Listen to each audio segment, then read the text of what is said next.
All right. Good morning, good afternoon, or good evening, everyone. I'm extremely appreciative for all of your patience, particularly the last couple weeks. Whatever hit me was pretty strong.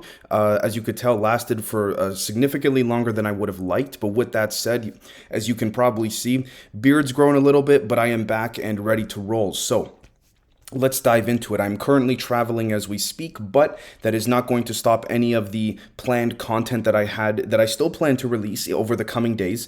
But I decided to do this episode earlier than normal and also combine some new topics to make this more of a surprise episode, as well as a very special thank you from the bottom of my heart for the members for being so patient and supportive simultaneously. So today's episode is called, and if you'll forgive me, I have some notes here.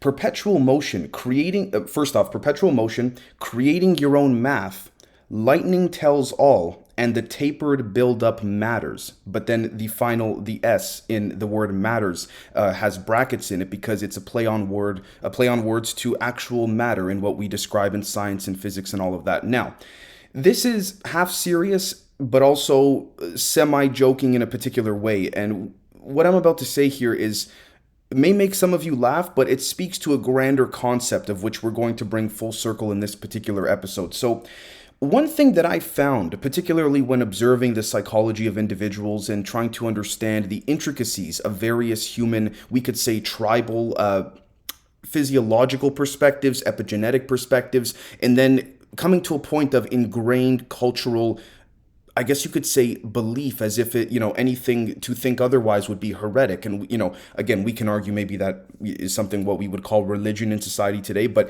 again, no disrespect to my religious friends. I think there's a lot of scientific truth in religion in and of itself. But the point is that basically the more one works their way up the ladder in a social sense in any field of the world, it doesn't have to be in anything particular, so to speak, even putting aside what we do here at the show, you'll find that people become more and more like electrical sparks in the sense of, what do I mean by that? Well, the more someone climbs a ladder or a hierarchy, if we think of, for example, Maslow's hierarchy of needs and things like this, we see, of course, the typical pyramid as we know it to be. But what's interesting is that not only, of course, is the pyramid fractal and it's, integral in the sense that it needs to have a tapered buildup, but as you work your way up the ladder, there are less and less people that you find as you get closer to the top, just like a tree branch. And, that speaks to the idea of, are we a fractal representation in our natural heuristic and inherent thought?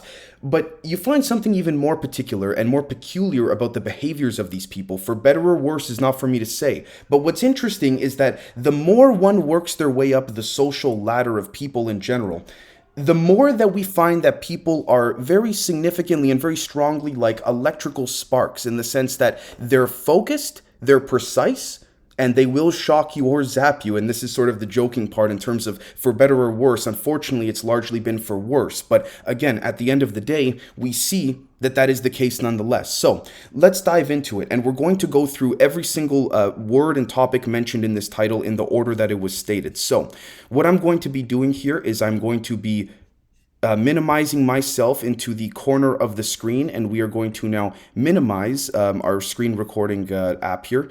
And this is where it's going to get interesting. And the reason I say that is because let's take a look very simply at lightning strikes. Okay, folks, we look at lightning strikes and lightning bolts and all of that. And we need to, in my opinion, take a grand step back with the concept of perpetual motion. And perpetual motion, as we've defined in previous episodes, as per the official, societal definition, is the concept of never-ending, so to speak, motion in which everything is constantly in flux and in movement. Now, as we've seen, quantum physics, quantum field theory, quantum mechanics, quantum electrodynamics, anything quantum seems to allude to the statement, and even in some cases, in many cases, makes more than an illusion so much as it does a direct statement that matter and energy is neither created nor destroyed, but rather just recycled in a particular manner or way. Now, we can discuss about to what extent they're recycled, how they're recycled, and maybe just like an onion, there are many different layers to that particular recycling. But the point here is this. Look at a lightning strike, folks, right? We see here another picture of a lightning strike as well. And one thing that I find ironic, but at the same time almost laughable in the sense of how in our face things are, is that we see here images of actual lightning strikes, and people talk about, lightning doesn't come from the sky, it comes from the ground and all this and yada yada. Well, we can debate that too for a moment, but imagine what we see as lightning strikes are in fact all around us, just like a fluid, or just like, for example, water inside of a pool. Imagine the water in this pool as constantly being electrifying, but some water is much more electrifying than others. And that particular piece or strand or wave of water, right? Let's just say a strand where my mouse is, for example, is going to quote unquote light up because of its thermodynamic pressure, velocity, and we could say again concentration, is going to light up literally both in weight and in actual perceptive and perception-based visuals into what we call a lightning bolt. It doesn't mean that there are not other lightning bolts all around us all the time, and we can argue this in a particular way because if we look here, again, according to Google, the Institute of Physics, iopscience.iop.org, since practically 70% of the body is made up of water, the human body, it is considered to be a good conductor of electricity on average. Well, you might be saying, Dave, okay, where are you trying to go with this? Well, ultimately, what I'm trying to get at here, folks, is that if we look in particular, and we're going to bring the sketchboard in, if we were to draw what has normally been the cartoon-based concept of lightning strikes, this is how, dare I say, in your face it is, so to speak. And what is it? The so-called understanding and or answer of everything, a unified field theory, you name it. We know that lightning strikes have been drawn to be very similar in this particular regard in this way, right? People have seen them to be like this, in whether it's in cartoons, in newspaper sketches, you name it. People talk about lightning strikes being, again, sort of jaggedy, and we see that to be the case with the images in which we, again, looked at. Now, this is where it gets interesting. I don't want to focus so much on the actual lightning bolt itself, but I want to focus more so, folks, on the gaps rather, between the bolts. And you may say, Dave, well, what do you mean? Well, again, if we compare this sketch to a particular lightning strike or a lightning bolt over here, right, we see it's not perfectly straight, not at all. It's, as a matter of fact, what we would call asymmetric, right? It is not perfectly symmetric. The human body is also asymmetric. If you recall, we talked about on the recent Antiquitech episode with our great friends, Brandon and both Matts, both the architect and Matt from the Great Deception podcast, we talked about this idea of how humans are free energy machines or devices, and that could be simply proven just by asking yourself a simple question. Can I exert more physical energy than what I consume in terms of the food that I eat? Yes. Now, don't get me wrong. You'll be hungry. You're going to want to eat after, if you were to eat, say have a small bowl of, you have a steak and a small bowl of rice, and then you go out for, say, a 5, 6, 7 mile jog, you're going to be hungry, of course, but you could still do it, which speaks to the idea of, are we as humans ever staying still? Not really. Even when we're sleeping, if we think of a pure matter physical sense, we're moving in our beds, all of that kind of stuff. Now, what if intent and various other elements within the, for lack of a better term, or maybe not, pool of our reality creates certain points in which certain parts of the pool are much more, we could say, tangentially, meaning temporarily, tangentially electrified than others. But that's not even what I'm trying to get at in a full circle sense. Notice something here with the gaps, folks, of the lightning bolts themselves from the actual sketches here. Look at this. Notice something in particular. Look at what I have just drawn right over here. What I have just drawn in general, and even if we were to say black out for a moment this particular part of the bolt itself, let's just scrap that for a moment, forget this, and let's focus on just the one gap over here.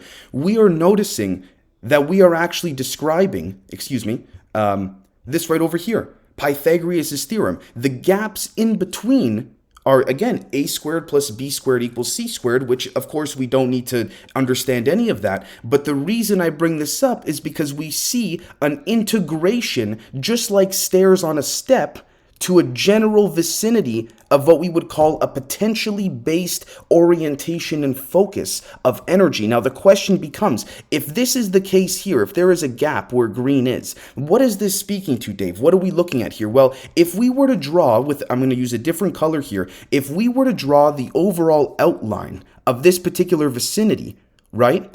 in which we're looking at here, between and before the next gaps, we'd have a square. So this gap, or this potential between the quote-unquote air/empty space and the bolt striking itself, completed the full square. This goes back to the idea of what's been called Planck cubes. And this also speaks to Pythagoras' 2-to-1 ratio. This idea that there cannot be, by definition, a perfect, symmetric, or entropic state that actually satisfies the second law, Newton's second law, which would be thermodynamics, a closed system.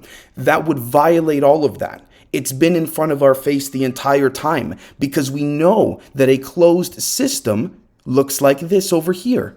Nothing can get out. Just like when you're boiling water on the stove, for example, right? Sometimes the water starts to pour out of the stove because it has nowhere else to go. Well, the question is, what if we were to envision for a moment this idea of implementing another closed system over the initial closed system? Well, we don't have a closed system anymore. We can argue from a fractal sense, we still do, but we have an interconnected system now, which speaks to this idea of the center of the two over here. Let's just use, say, orange, for example.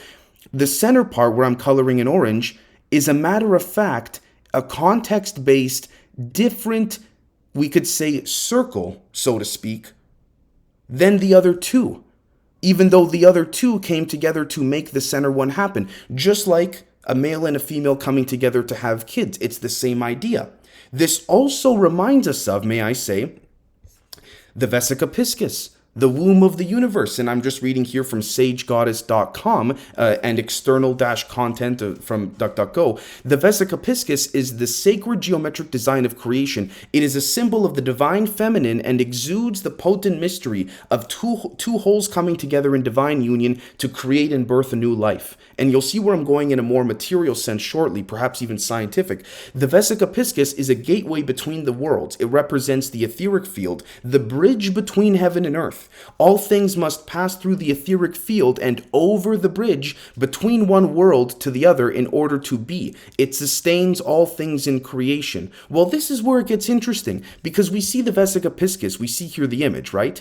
If we zoom in here, I can't help but think I'm also compelled to think of the idea of, again, this concept of the convex lens and of the sort of Venn diagram looking scenario, which also speaks to what we would call an oscillatory theory of consciousness, this idea of constant resonance and vibration. But I will do you even one better in particular, which is this right over here. Let's take this lightning strike, for example, right? And then let us now do a whole other lightning bolt in the, we could say, give me 1 second here,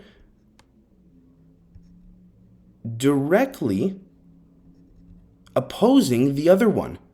Now, I think some of you may see where I'm trying to get at here. The point is with this, folks, is that what we're looking at here, as you see, is, are we not, by the way, looking at what in math is called a vector? As we see here, a gauge vector. Gauge theory. Are we not, by the way, if we were to zoom this out even more, are we not also potentially see there's a meeting point in which the bolts meet at? Are we not also, if we were to say connect this for a moment, and we were to say not make this cylindrical, even though that would speak to the appropriate geometry relative to what I'm trying to say here, if we were to color this in quickly, look at the big picture, folks. We're looking at one variation of the Ankh. We're looking at one variation of the Y. We're looking, by the way, if we were to complete those gaps of the Y, respectively, we're looking at Pac-Man's open mouth, if we were to look at this sideways.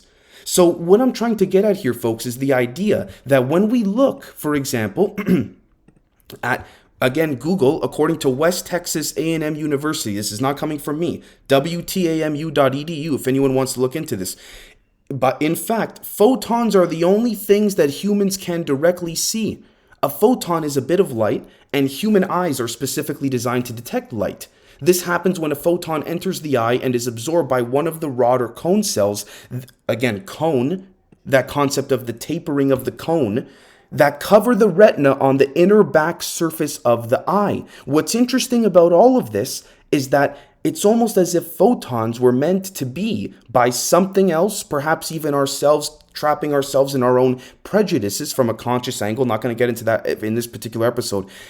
A form of, I say this very carefully, a form of entrapment, which would explain potentially why people constantly see beings or spirits or think they see things with the corner of their eyes. That's why, in a lot of cases, if somebody is trying to see something in the dark, whether it's a dark room or it's evening time, and you're trying to look for something, a lot of times the object someone's looking for, some people have found to realize you don't look directly at the object. Where if you say, for example, you think you forgot your phone in your bedroom and it's dark and you don't want to turn the light on for whatever reason, you remember that you left your phone on somewhere on your desk or your bed, let's say. You have a general idea or approximation of where it is in its geographic vicinity, but you do not, with your eyes, optically and visually look directly at where you think it will be. You use the corner of your eye because for some odd reason, and I say that odd sarcastically, the corner of the eye renders more adaptable and environmentally contextual, we could say, forms of matter around us than if we were to look directly at the bed or the desk. And we know this because it takes longer to, quote unquote, for our eyes to render or load or adapt to the dark room if we were to look directly at something compared to as if we used the corner of our eye. Which is interesting. These are all the little subtleties that are, so to speak, right in front of our face. Not only that, but we find that what we've also drawn here, again, is the reality of a lightning bolt or a lightning strike, but if flipped upside down. What we're also looking at, if we were to sketch that out very quickly, if we were to just flip the strike upside down, we are looking again at the tapered resonant buildup of human thinking and the idea or the proposal of Maslow's hierarchy of needs. We're seeing the same reoccurrence of this different concept. And then you may ask, okay, Dave, well, we covered this idea of perpetual motion, lightning strikes, the tapered buildup of things in a plethora of different ways.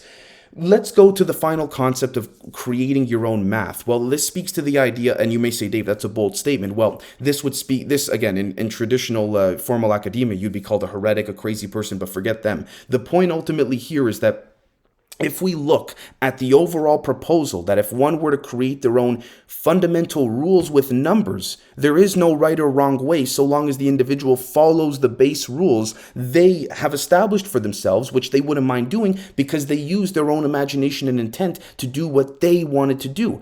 And you may say, Dave, well, what do you mean by that? Well, what I mean is, if we were to look at certain numbers here, say the number 1, the number 2, the number 3, this is the normal linear way in which we have perceived numbers to be the case. But what if, for example, before we go to number 2 or 3, what if from 1, we then have a compromise or an entire subsection composing the number 1. So we have 0.1, 0.2, and you may say, Dave, okay, well, this is a form of mathematics that is already known. Well, the point is ultimately, folks, that I'm trying to say here is that even 0.1 and 0.2, there does not need to be a particular order relative to how you would like to dictate your own formulation of the numbers, because your own formulation of the numbers will then lead to a visual depiction of something that will then help make you understand something far more better in general than if one were to be doing something completely different or akin to that of the traditional university and school system.